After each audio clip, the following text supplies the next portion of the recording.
From English Literature-Honeycomb, Chapter 1, Three Questions. This story is about the king who has three questions and approaches a hermit for their answers. Once there was a king who thought that to be a successful ruler he must know the answer of three questions. The questions were: what is the right time to begin something? Which people should he listen to? What is the most important thing for him to do? The king sent messengers in all directions to find people who could answer these questions. Many wise men came, but their answers were all different.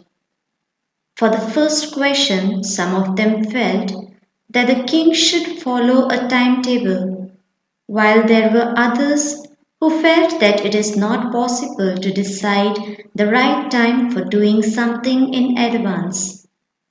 Similarly, for the second question, some wise men said that the king should follow his counselors, while others thought it was the priest whom the king should listen to.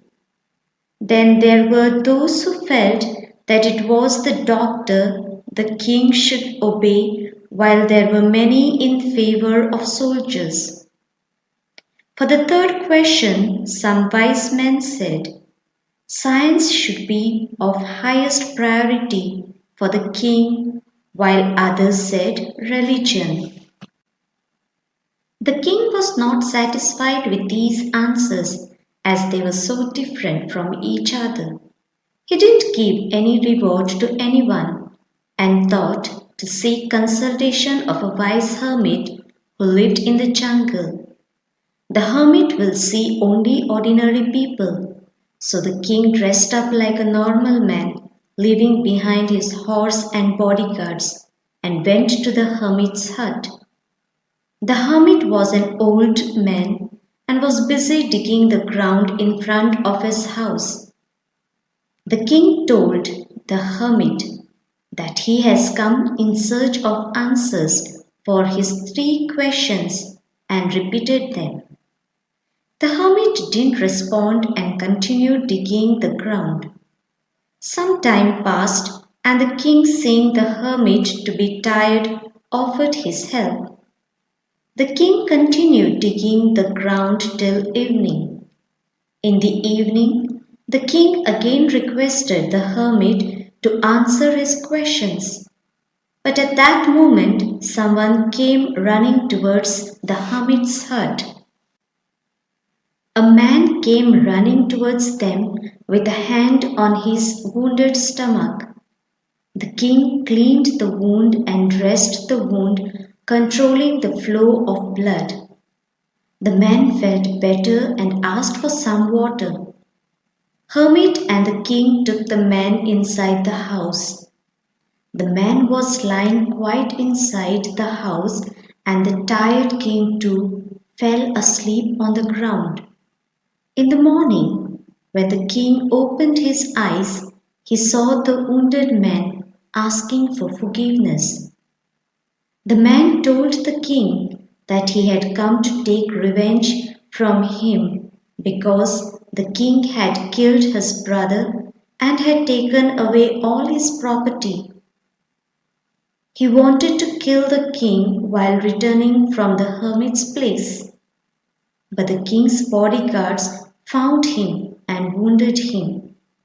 He would have died if the king would not have helped him. He regretted his thoughts of killing the king and promised to be his faithful servant. The king was pleased to turn his enemy into a friend. He forgave him and returned all his property. The king then went to look for the hermit who was sowing seeds in the beds that they had dug the day before. He requested the hermit for the last time to answer his questions. To this, the hermit replied that the king has already found the answers. If he would not have pitied Hermit's condition the day before, then the man would have attacked him on his way and he might have lost his life.